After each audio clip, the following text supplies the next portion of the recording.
reading again in parts of this description of the book, you discuss the conductor's craft and explain and show illustrations of what the conductor must know to attain podium success. What do you describe as podium success? That's a touchy subject. So to get on this podium and now be a success. I think the main thing to me seems to be a podium success. You are a podium success. That's the same whether the musician is a success on his chair where he sits, or it means what comes across from you as a musician.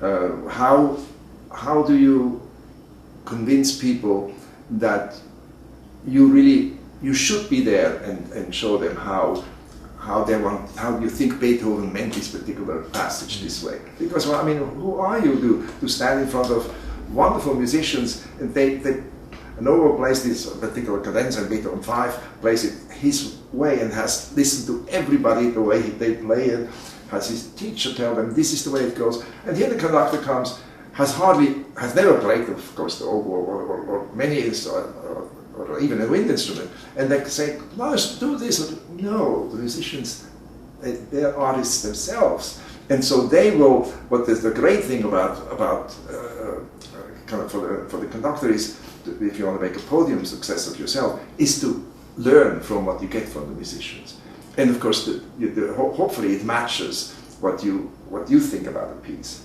And that's of course why it's so complicated to be a conductor. You get in front of all these musicians.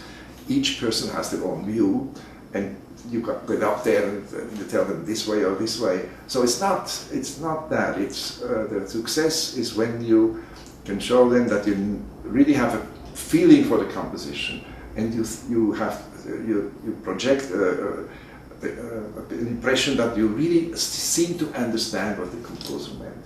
And then the musician, they will say, hey, yeah, I go along, and then you're a success. I mean, of course, you may the success may not go in terms of that you have the greatest orchestra or the greatest opera company or the greatest band. The idea is to simply be successful within your work and to inspire people and to bring music to them and then to the audience, and then you're doing well, and then you're a success. Well put. Can you describe the process or the preparation that you take before approaching the podium to prepare for that kind of a communication with the ensemble? Well, that's what it's all about. That's what the book is all about. How you prepare for the moment when you get up there. And I already pointed out the zigzag way and all the technical things. But the main thing is, again, how you want to get across your musical feelings and where they come from, and how you arrived at this particular concept of the way you should do this composition. And that you can learn from, most of the time, actually one learns this from other musicians. And to listen to a great clarinetist,